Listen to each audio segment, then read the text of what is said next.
Aki, I want us just to revise and revise all the time. I want you to pass. Aki, penda kupita. Penda university. University is very good. Very, very, I cannot lie to you. I'm your teacher. Very good. If you knew how it was fun to be in the university, you could read day and night. Secondary ndio ya mwisho tu masteso. Kutoka hapo kwenda juu, raha tupu, raha tupu. Kijua raha ya university ungesoma usiku. So, hujui.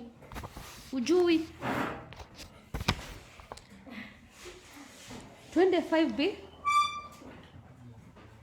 We were in 5B, right?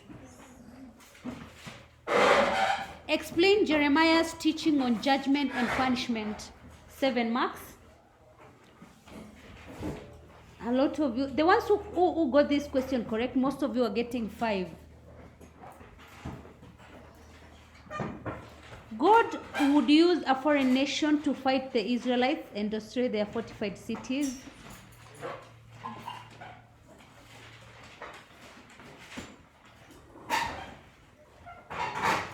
So basically here we are saying that God would use this foreign nation to destroy the city. Also, he would bring disaster from the north, which would destroy the city.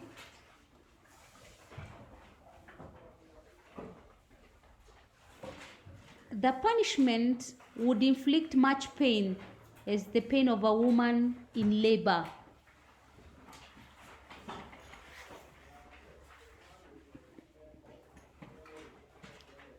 So basically it is going to inflict a lot of pain, like that one of a woman in what? In labor.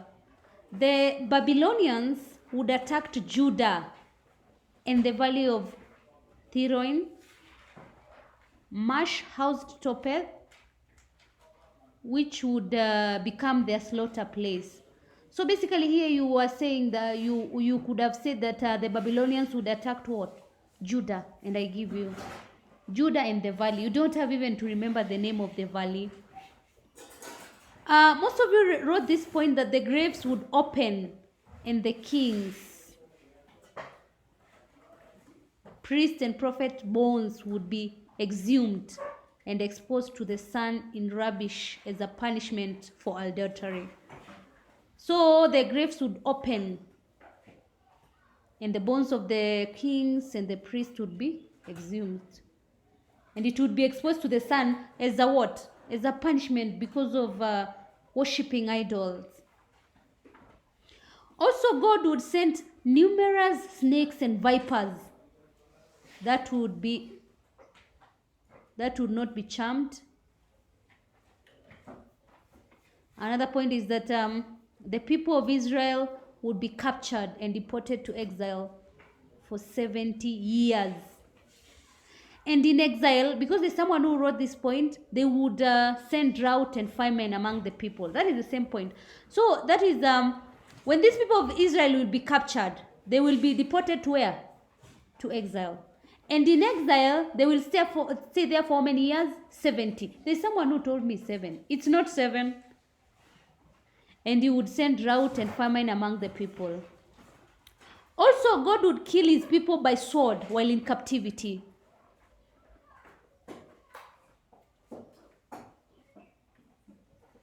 And the people would scatter like a pair driven by the desert wind.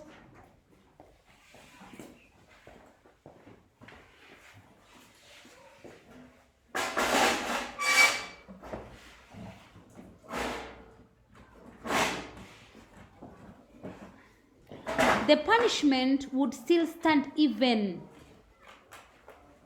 the greatest prophet like Moses and Samuel. Even if Moses or Samuel intervened, the punishment would still what? Stand. So that means that God would not change his mind. Also, Judah's sins, there are people who wrote this, I liked it. Judah's sins were written in the hearts of the people. That means they were keeping on sinning.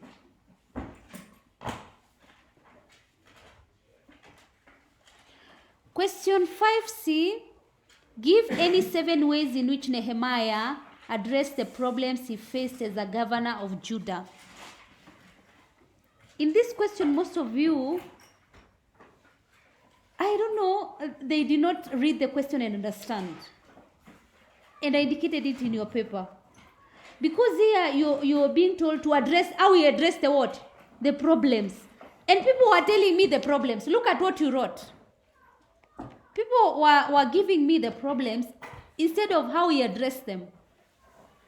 So what did Nehemiah do? Number one, he denounced the relationship with foreign communities. That is Amorites and the Moabites. And the one that the ones who understood the question wrote is about he purified the temple. And how did he purify the temple? He did what? He expelled Tobiah out of the temple. And then he ordered the cleansing of the temple.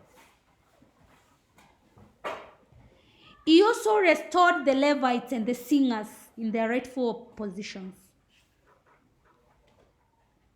So now the Levites were restored in their positions together with the singers.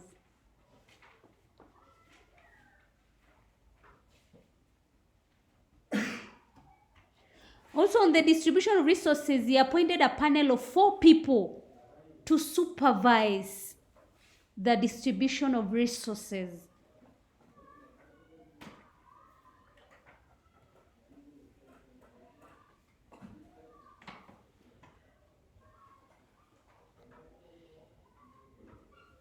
Nehemiah warned the people against defiling the Sabbath day, for God's wrath would befall them. So in basic terms, he was what? He warned people against defiling the Sabbath. Learn to summarize so that you can be able to remember during the exam.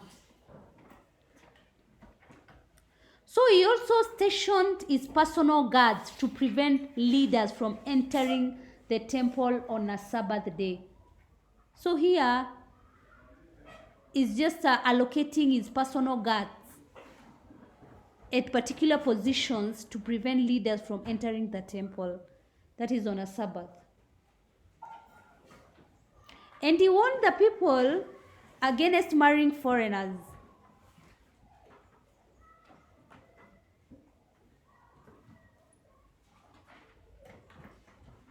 And how when he warned people against marrying foreigners, he excommunicated Eliasib, yes, who had married the daughter of Sanballat, who was the Samaritan what? Governor. And he also purified the office of priesthood, that is the Levites.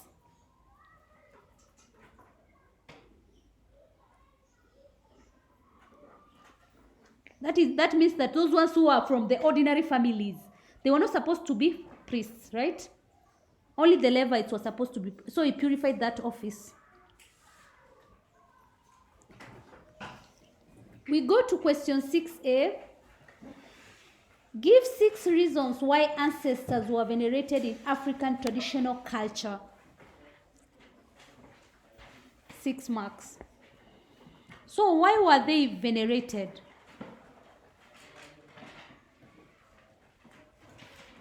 Number 1 is libations were poured to appease them. Rituals were performed to strengthen their bond.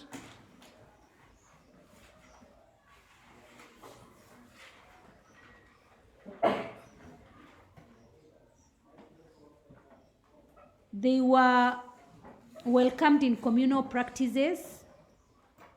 And also their names were mentioned during prayer.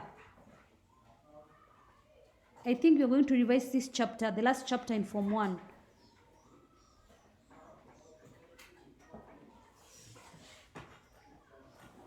And they were also sought through religious specialists. So I said their names were mentioned during prayer. They were welcomed in communal practices. Children were named after them. Rituals were performed to strengthen their bond. And libations were poured to appease them. And people sought them through religious specialists. So they looked for them. Question 6b, 3/4 of the class never understood, of the students. Identify any 7 characteristics of communities in African traditional societies. So, characteristics of communities. What is the meaning of characteristics? Features, yes, the main features. Number 1, they share a common ancestor. So that is common ancestor. Number 2, they share a unique language. Unique language. So each particular community has a unique what? Language. They also, community occupies a particular geographical area. That is, they occupy their own area.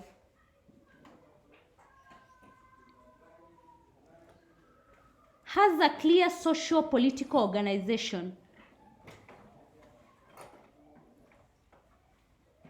Yes, some of the communities are governed by kings, yes. They also have elders. This is a political organization. Every community also has a distinctive way of life. For example, the customs, the taboos, and the rules. So it has a distinctive way of life.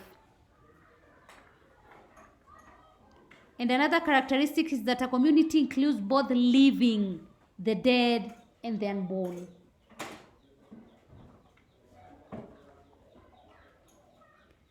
And lastly, climatic conditions dictate the economic activity in that community.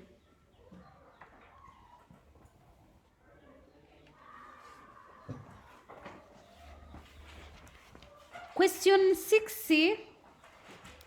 Mention any 7 factors that have led to sexual immorality among the youth in Kenya today. 7 marks. And people are not even explaining.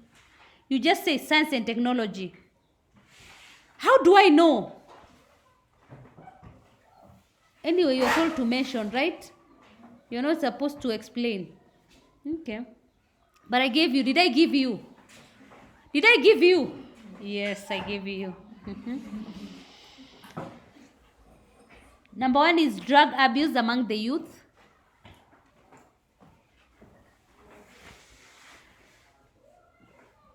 Lack of proper sex education.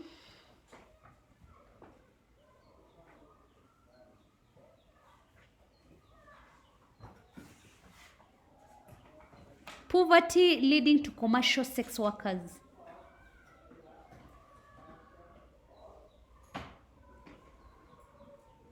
So learn to explain them because you don't know which question will come. Pornography.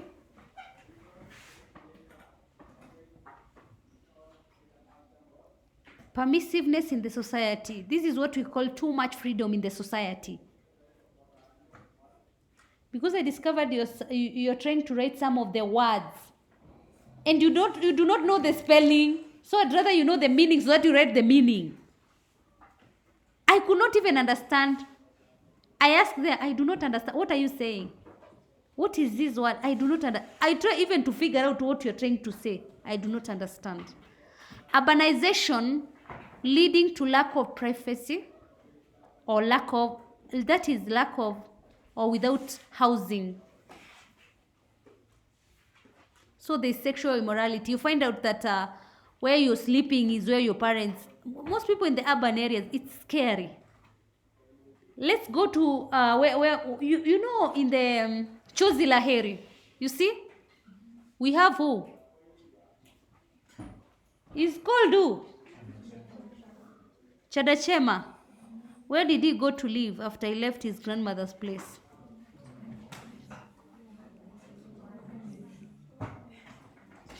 Kimai's husband is called who? Bwanatege, right? Bwanatege and Kimai used to live in one house, right? Yes. With how many children? Hey. Is it 6 or 4?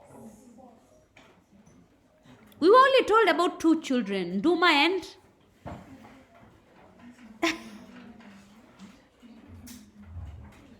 they used to live in the same house, right? Yes. And then the husband now used to bring what?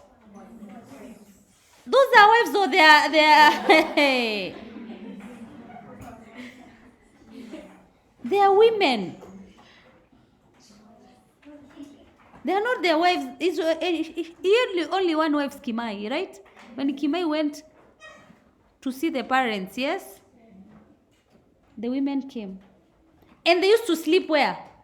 In the same room where the children are sleeping. That is where urbanization is. Most of you are saying that. We live in where? Nairobi. We live in where? Mombasa. And it is a single room with your parent. And you're this old. And you're seeing everything. Not even your parents. I thank God your parents are up country. You go to visit your uncle and your aunt. They live in what? Same room. And that is your aunt or your cousin. You call them cousins. Soon, the husband will start sleeping with you. Soon. Or if it is a boy,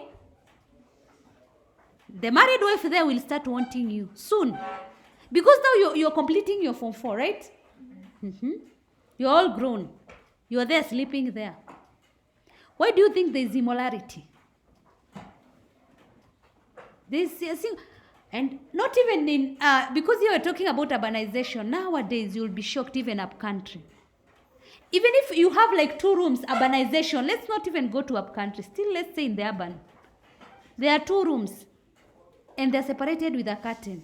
And you're sleeping in the sitting room. You can hear everything. And you're pretending. You're just pretending. It is shocking. I read the stories in social media and I'm shocked. It is not even good for your mind. You know what you think about is what you do. That's why when I read your Insha, I know what you're thinking about because it's mostly about love and fighting each other's love. Yes, you cannot think about something. That's why if a student is very, it's called what? Creative, ubunifu, sindio? You can see it from afar. They'll give you a story that is different. All of you always talks about a man and a woman. A woman is done something wrong. That is not what you're thinking. So urbanization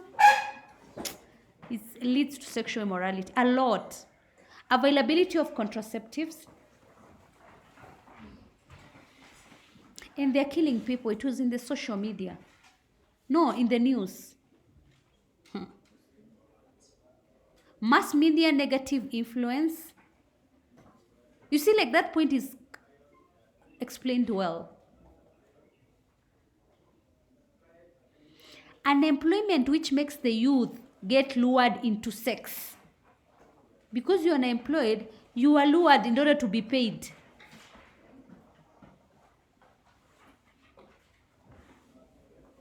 Why do you think all of you, the youth, you are posting on social media naked?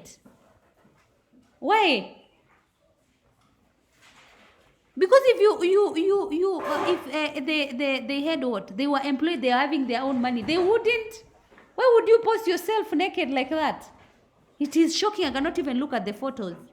It's embarrassing. Hey. Soon I'll see you there. Soon I'll see you. Then you see. Then you start saying, hey, they are jealous of me. They are jealous. The adults who should serve as the role models are themselves what? Promiscuous, influencing the youth negatively. So, promiscuous adults influencing the youth. I'm supposed to be a role model. And if I'm not a role model, you cannot emulate me.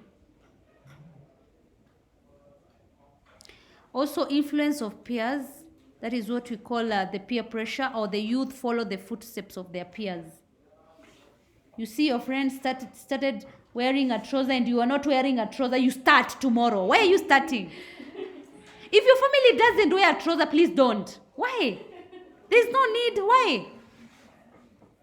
That is, you go to first year in the university, people come in their natural ways. Give them the next semester. You'll be shocked. Who are these people now? They've copied everything in the university. Everything. Even here. Form 1s come when they are very sincere. Huh. After we go home over midterm,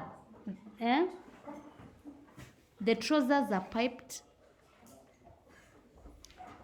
I don't want to talk about a lot of things which happen. You'll be shocked. Parents have abandoned their role of educating moral values. So parents have abandoned their role of educating moral values.